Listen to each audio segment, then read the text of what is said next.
Hi everyone, I hope you're good guy and welcome to a new video. So today we're gonna talk about alignment and this track Future Dancefloor. So I tried to kind of make a remake with Ableton. So first I'm gonna talk about the drums, then after I'm gonna talk about the leads, and then I will talk about the arrangement.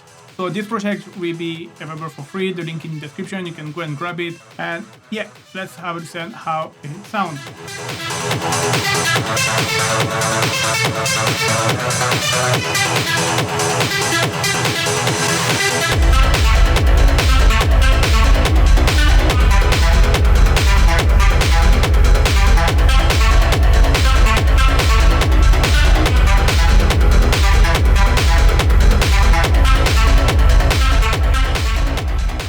Alright, so let's dig into it. So the first track, it's a sidechain. So you can see if you go closer, it's basically a 909 clap.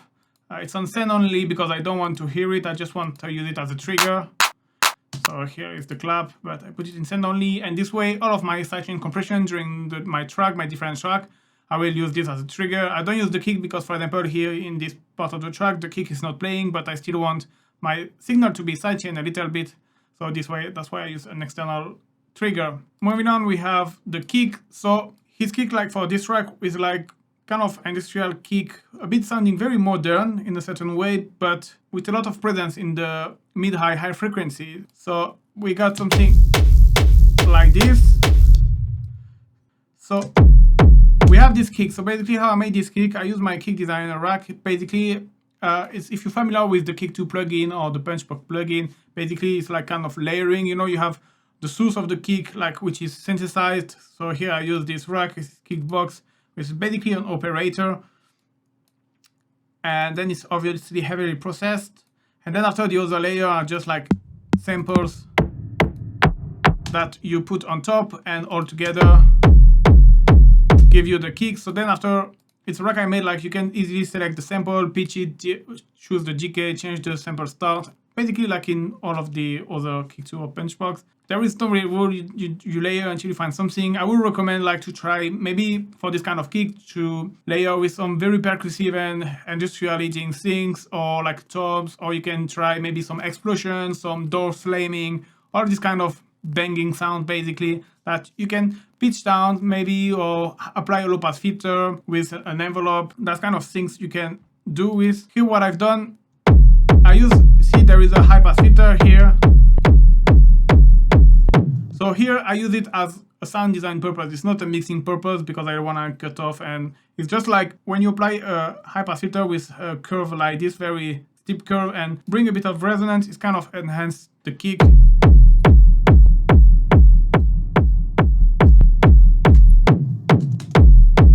And then it's just some saturation compression. If you want to find out more about the kick, if you want to find out more about the rack, I'll put the link in the description. I'm not going to explain again everything, obviously. But yeah, once you get this kick, which was pretty sounding good, but as you can see, it doesn't have that much presence in the mid-high. So what I've done is I use my kick punch rack, which is basically, you can hear how it brings on the top, on the front, the high frequency, and that is because it's a parallel processing. So I have this track here where it is original with its dry, and then I have my parallel track, which is basically a saturation, EQ, and reverb, which give you this. So then after, it's just about blending with the original. So I would usually use this rack just around maybe here, because I like to use this rack just to have the kick cut through the mix, but in this case I use it more like to really enhance the mid-high frequency. So yeah, I think it was around -3. So then I left this EQ, this is up to you, as a matter of taste I guess, to kind of boost this lack of low frequency that we lost because of this rack. But like this can be fine, because after you have this rumble here, so it's gonna add anyway some low end and groove.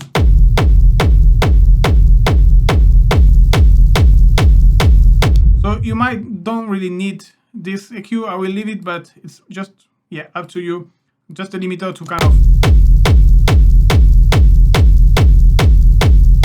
squash everything. And I have another rack here. I put it just in case. Oh, actually I have this utility. It's kind of to to control the gain. So about gain staging as well, this is a question that come often about how do you do the gain staging. To be honest, in Ableton Live, I completely, as far as it's on this individual track and none in the master, I completely don't care. As far as it sounds good, I'm not really worrying if it's in the red or no. Obviously, if it's in the red and it's like super distorted and ugly, obviously you have to sort it out. But sometimes, even if it's here it's in the red, you know, it doesn't really affect the sound because you have much more headroom that how it used to be like on analog equipment, where you used to have to maybe be a bit more careful because when you was going in the red, obviously that means that you was clipping. Here is not the case. Even if you go in the red, you still have a bit of headroom, you're not clipping, so I wouldn't bother much.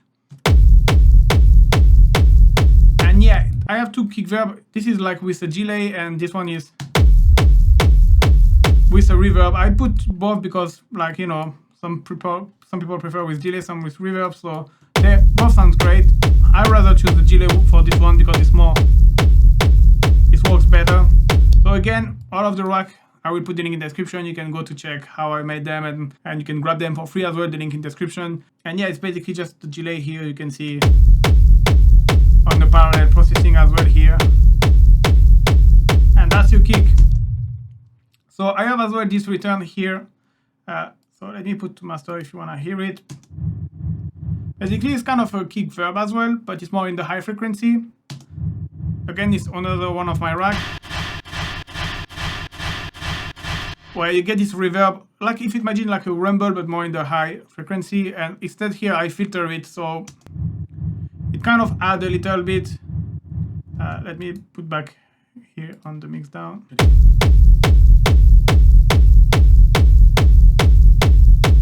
It's very subtle, it just add a little bit. Alright, then you have tom. So I don't think he used tom, but it's something that I wanted to leave it to show you a way as well to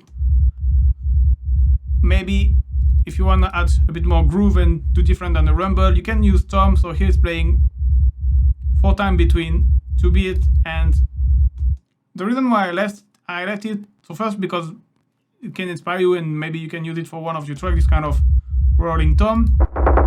But actually, if you remove the EQ, it's kind of can be good as well. So that's why I left it as well. The thing here is just like a basic percussion, like which I wanted something which is sounding a bit like a tom. So the original sample sound like this.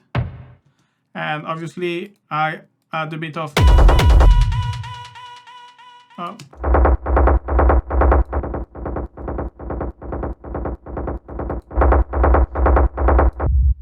and then I filter it just to have this subby, so with the kick.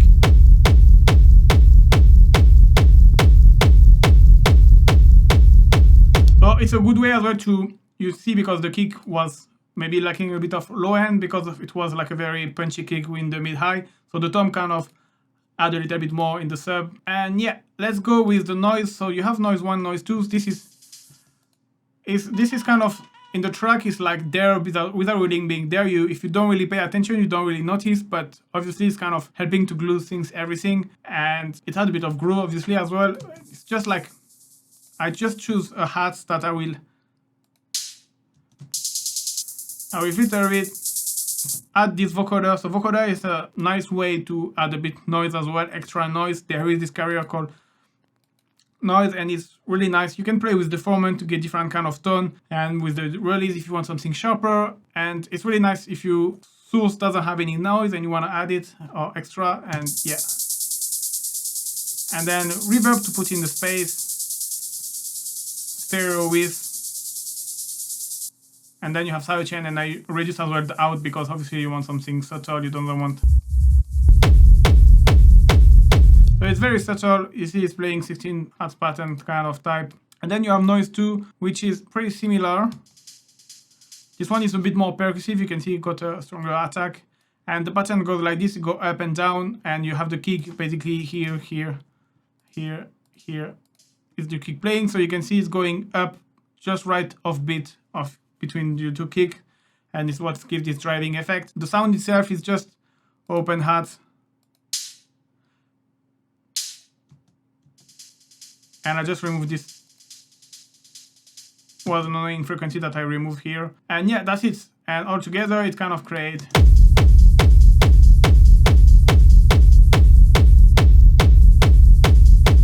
It really helps, especially at the beginning of the track, that you don't have that many elements, kind of fill the gap a little bit. Then you have a 909 Hz, which is playing offbeat. So this is classic 909 Hz. However, he kind of processes it in a very original and interesting way. So you recognize it's a 909 Hz, but kind of sound different and nicer, more original, let's say. So way to do that, I don't exactly know how he processes his one, but what can I give you is some tips to make you on. Boosting a particular frequency, like accentuated a certain frequency can give a different tone. You can add some overdrive. So overdrive, what I like is because you have a filter here again, and it's really nice too. It's really hard character to kind of filter a certain part of your sound, and you apply a certain amount of drive, which gives. So obviously it's not day and night changing, but it gives this little character which is gonna make it sound different than a basic 909 that you can hear out of the machine straight away. And then these two kind of accentuate the stereo a little bit. And yeah. And then you have the ride. So here again, classic 909 ride, but he probably processed it a little. It's heavily high filtered. Classic 909 Hz, you wanna filter a lot. Get rid of some of the resonant frequency. This I like to just remove maybe one or two. I don't like to remove too much because you have more resonant frequency, but then after you completely lose the character of your ride, so you have to be gentle when you remove them. So if you want to add character as well to your ride, you can use the same, an EQ, a bit of overdrive to filter. You can use Redux as well, which is kind of a bit crushing effect, which can be nice to really give a bit of more grit to your ride. So here I stay classic and just high pass filter, a bit of reverb, making very noisier.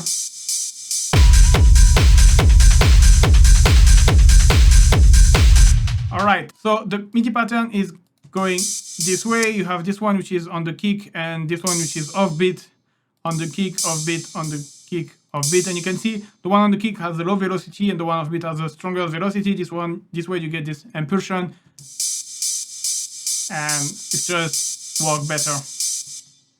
Alright, next up the snare. So the snare, it's very industrial, slashing, banging snare. There is no really secret, you just have to layer until you find something. Probably layer with something percussive, something a bit noisy. So that's what I've tried to do here. You see, you have a clap which is more percussive. You have this one which is more noisy, but you want this kind of, I don't know how to call it, like slash effect. And this one again, which is a bit between both percussive and noisy. And all together sound like this. So here the trick, it's kind of a gated reverb snare. So what I mean by that, so this is, so you see here a bit of bit reduction. This is very nice to add character. Makes it crunchier, grittier, perfect for this type of techno. So here what I've done, you can see there is a long reverb, a good amount of dry wet and a long decay. And I even accentuate that with a saturator after.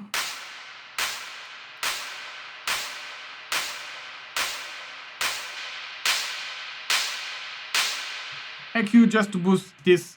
So that's mainly put to help cut through the mix, this part, you know, because the snare have to cut through everything because it's quite an important element in this track. And alright, so now the problem we got is kind of, the tail is kind of a bit too long, so the best way to do that is use a gate and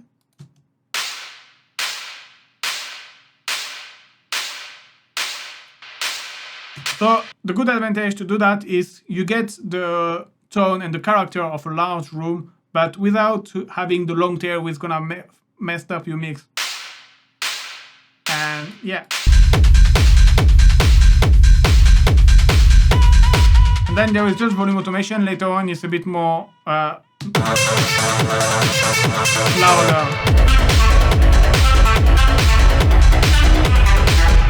So, and in terms of MIDI pattern, this is just playing every two kick. And then we have the Perc. So that I try to follow the original, and I'm not sure exactly 100% is this, but yeah, this idea is to have this noisy percussive percussion loop, and I've layered 2 samples. So there is the first one, which is something very sharp and percussive.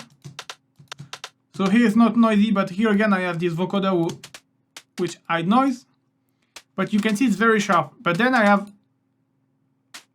this one which is a bit more noisier. And the reason being, like, at the first part of the track is just playing the sharp one, and then after I add the second layer, which is making a little bit more noisier. So you could probably just use one sample and play with the GK to kind of reduce the noise if you have. I haven't done that, but it was a way as well to do it. And so a bit of EQ. And then come this Perc loop rack. So this is a rack of mine as well. Basically, it's just delay and reverb, but obviously set in a way that works well for percussive loop. So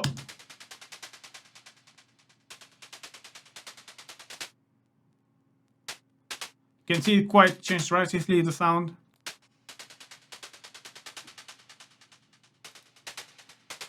So you have the first delay. Kind of mono, which had a bit of movement already. And then after I put it in mono because I want it in the center. Then after you have the second delay, which is ping pong, which kind of gonna have the movement on the left and the right and make it move it a little bit more. And then after you have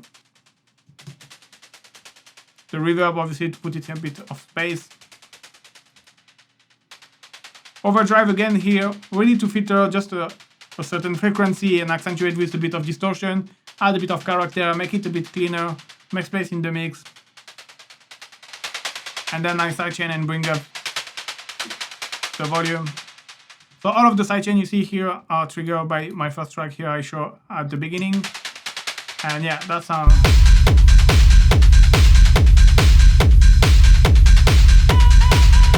Okay, so before I talk about the lead, I'm gonna just talk about the voice. So basically this voice, you can kind of get it from any kind of sample.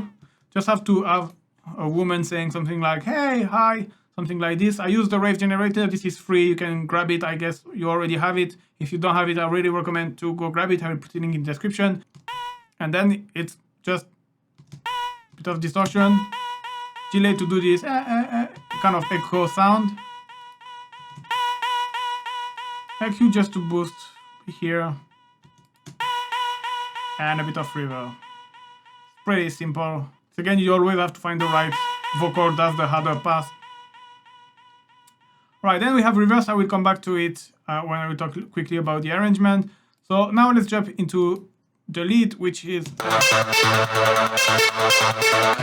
sound of like this. So this kind of trancey lead. So I'm gonna recreate a little bit the sound design patch from scratch. So the idea of this kind of lead is trancey lead. Usually it's a lot of unison, super saw, you know, like this big kind of trancey vibes. Usually you use sawtooth. I assume here, I'm not 100% sure, but he used a kind of square waveform, but he used the pulse width. And this way you kind of call more like a pulse, and you kind of narrow your square. So you can see here, I'm gonna show you, just watch here.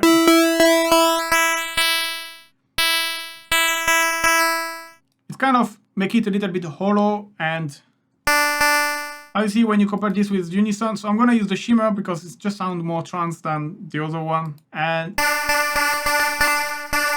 here I'm gonna put mono, and I'm just gonna add a bit of reverb. So just like this, you hear better, because without reverb, it's kind of.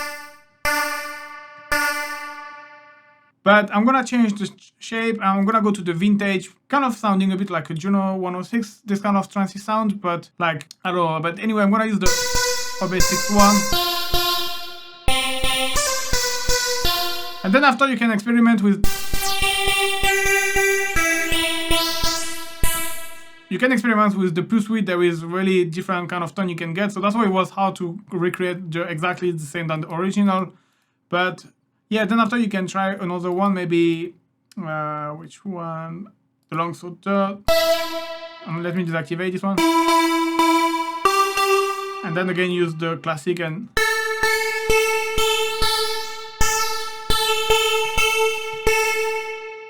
so yeah, now both together. Gonna detune them a little bit to accentuate this. Let me grab the MIDI and Control L to loop.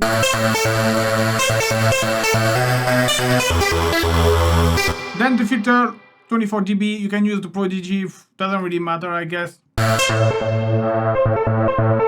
And what I want to do is add a bit of filter modulation with the envelope, so I'm gonna click here to have. I want something sharper.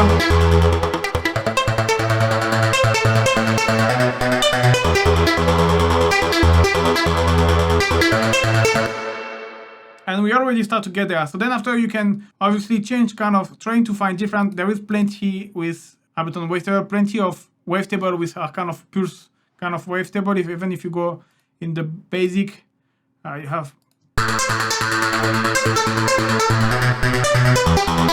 You can really experiment, so that's pretty cool. I really encourage you to do that. And was actually this one.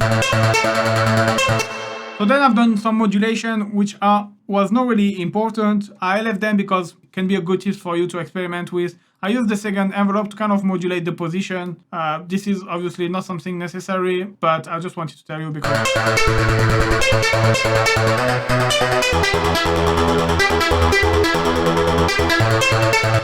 And doesn't really add much, but it's a tip I wanted to give you. That can be nice if you want to accentuate the pluckiness. Can be great. And it adds a bit of tone variation, fast tone variation. Obviously, you want the fast envelope, but.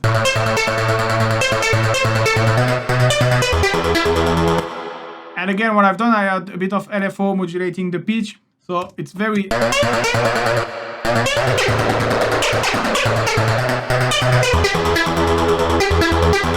This is very subtle, but it's kind of a vibrato.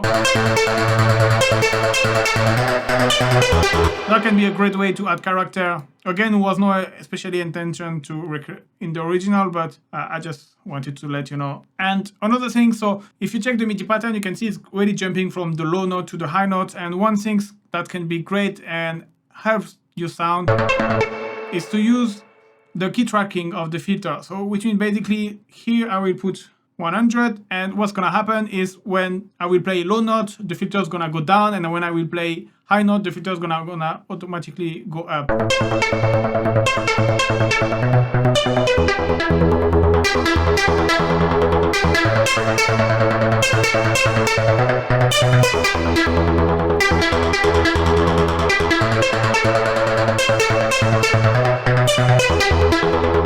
So that was a great way to kind of contain a little bit the lower notes, because it was kind of making sound them a little bit darker, which what I found it cool. Again, I don't know if he's done that, but it's something I wanted to show you because it can be helpful. And yeah, then you have the main idea. So I've done a couple of more process that I'm gonna show you now. Let me just remove this. So yeah, back up here with the original. You can see I had this noise, which is basically an operator with just a bit of noise and frequency shifter to kind of change the tone of the noise. It's just because Wavetable doesn't have any noise generator, which is annoying, but it's like this, so I have to add a bit of operator. I could have used vocoder, but I didn't feel it right for this one, so yeah, other than it's the same sound, I'm just gonna remove the effect and show you. So you have this is the chorus.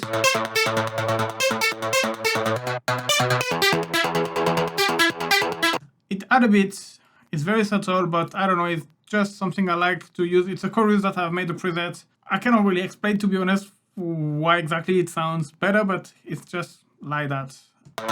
Now yeah, I put this in everything in the 270 Hz mono. So you can see here I have a reverb, which is quite interesting because I have a decay time of 60 seconds, but you can hear that it doesn't have a long tail. And the reason is because this diffuse is at -30, but if I bring it up,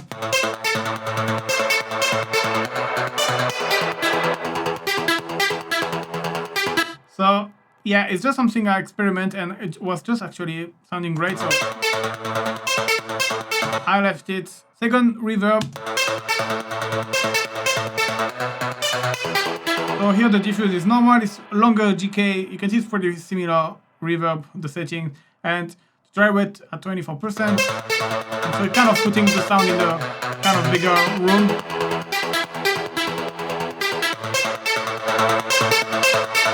Then you have saturator, and just to make it sound louder, and then you have this corpus preset I renamed Bright Key, and it's just kind of acting as exciter, which make the sound in the mid-high frequency a bit better. And then some side compression. Then I reduced the stereo width because I didn't want something too white. And yeah, so it kind of, because of the sound, it's kind of this pulse waveform, which is very hollow. Kind of sound weak, so the easy way, if you wanna fatten the sound, I didn't do it because I wanted to keep the session clear and tidy, but you can obviously just like duplicate this one, for example, and change the pitch width. Maybe something like this, and you can start to layer.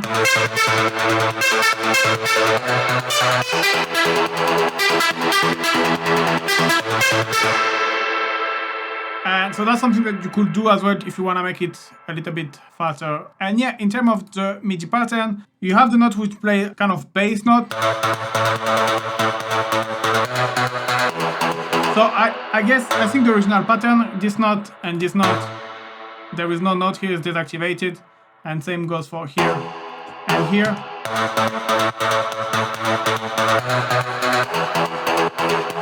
Kind of getting this kind of trancey vibe. I left it because, I don't know, it's just a bit better here. And so it goes A, which is the root note, and then it goes +2 with B, and then it's E. E is basically the fifth, but 1 octave down. You can see here is 1, 2, 3, 4, 5, 6, 7, and then you bring 1 octave down, and you got the bass.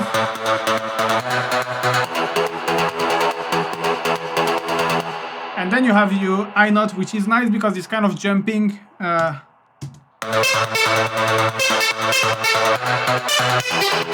So here you have A here, which is the root, and you have C, which is the third. And so it goes like this.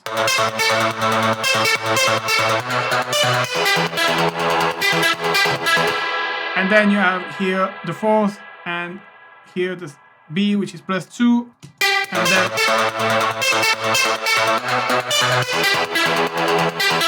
G and E. So all the time during the break is the high pitches, and then after, when the sound drops with the kicks and everything, it's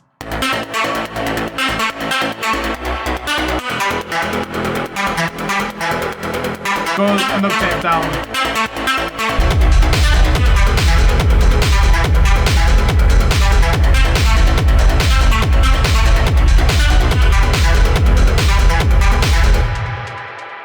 Alright, so to be fair, for this kind of trancey sound, I wouldn't recommend. I use Ableton Wavetable because I wanted to stay just with Ableton, but I would recommend more like VST instruments who have like kind of super slow sound unisons such as Serum, or even the Hives. You might get nicer results if you follow this pulse, using a pulse waveform, like a square with a pulse width, and then a lot of unison and super slow kind of, and super slow kind of vibes. You can maybe get closer. And yeah, then in terms of arrangement, you have this reverse track. So here basically, it's just before to drop, you always have this kind of reverse effect.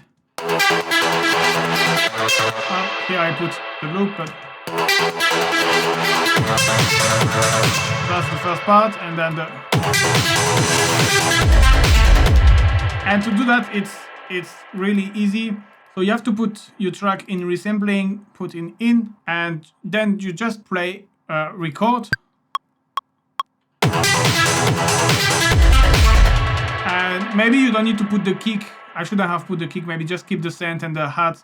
But then, yeah, you have this, basically. And what you do is you just like reverse it. And maybe put down the volume a little bit because it... And here actually you don't need this part, you just really need the last half bar. And maybe if I bring something a bit more, if I bring it a bit more down.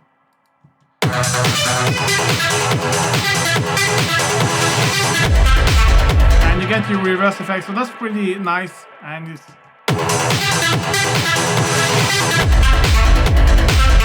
yeah, that's how it's done. And so he's done it a couple of times there, just before usually the sound's dropping. And then so you have just Mixdown. You can wonder why I have Mixdown. It's just basically a kind of a master if you want. It's like all of my tracks are going there, and like this I can have some effect. And basically I have this high pass filter that I'm activating, deactivated just when I need for the break. And classic high cut just before adding a new element. And let's talk quickly about the arrangement. So you can see it's quite, I don't want to sound bad when I say that, but it's kind of basic arrangement. But obviously, it's, like I said before, it's like the most basic things which are always working the best. But obviously, to do something basic which sounds really good, it's the harder things. But you can see it's pretty progressive. It starts just with the groove, the perc, and the vox. Then you have the open hats. Then you have the snare. Then you have the ride, and then you get to the break. So here there is a kind of transition that I haven't made with some reverse and some FX as well. And then you start the break here where you have a high note. It doesn't really have any filter modulation on the melody, it's more or less always playing the same. And then you had a bit of noise and hats coming. Then you have the drum, but you have the drum with high pass filter, and then after it's drop, and you drop with the lower speed.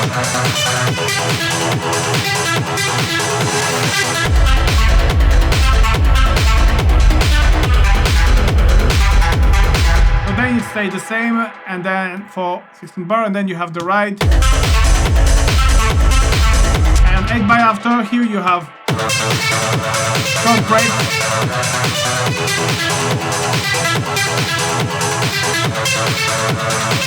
So again, every time there is a break, it's kind of the highest note, and then it drops and you get rid of all of the drums, almost except the 909 open hats. And yeah.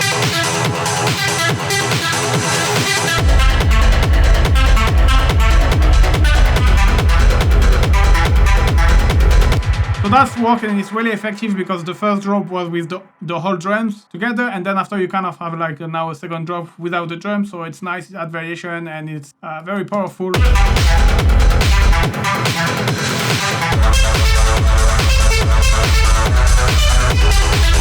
And then finally for the last part, you hear this high note melody that usually you just had during the break.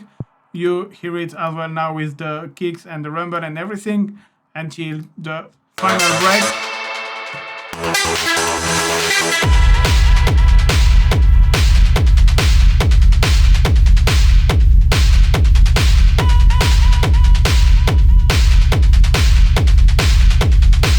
And yeah, then after it finished like that. Alright, in terms of mixing and mastering, so mixing I don't have much to say. As you can see, like I shown everything, and more or less is always, I mix usually as I produce, so the thing is like I always try to EQ the part that I think are very important or who's gonna make the sound stand out in the mix. And I usually add a bit of distortion to kind of add harmonic and a bit of reverb and delay, kind of put in the space. Don't have really any trick for that. And then after I do my balance as well in terms of volume. This is just by ear. Don't really have any advice I can give you. And so everything goes into this Mixdown, and then after everything goes to the master. So I don't put my low cut as automation of master automation on the master, because I always keep this master track just for either I don't put anything, or I put my mastering chain just to keep things clear. So this is kind of what I like to call homemade mastering. Why I call that like this is because 99% of the time anyway, you're not gonna do your master, it's gonna be someone else. But it's obviously good to have kind of mastering share and kind of mastering knowledge to kind of know how to make your track sound a bit more louder, like just to have an idea how it sounds when it sounds loud and to be able to compare with other. So yeah, the main idea of this mastering is mainly to make it a bit louder and more powerful. I've used actually a mastering chain from another template of mine. I will put the link in the description where I explain everything, but it's just like classic things. Put the bass in mono, augment the stereo with, let me actually deactivate, and glue compressor who's gonna glue everything basically. Saturation to add a bit of harmonics. EQ is usually to rebalance your mix. I really like the color limiter. It's a Max for Live device. It's coming with Ableton Live. It's free with the creative extension. It just adds a bit of character and color and warmth to your sound. And then 2 limiter just to make things louder, nothing special. So again, I've been fast on the mastering, but if you want to find out more, you put the link in the description. There is the video where I explain the template, I explain the mastering chain a bit more in detail, but basically you shouldn't really focus on that. You should more focus on making sure each element you pick up are fitting well together and sounding good. That's the main things. The master after is just like secondary. And yeah, I think that's it. So I hope you like this video, guys. Don't forget you can grab the project for free, link in the description. Don't forget to go and support Alan Mind as well in any way, in any stores, or just follow him or whatever support you can give to him. Please consider that before downloading the template. And thank you very much for watching, guys. See you soon. Bye bye.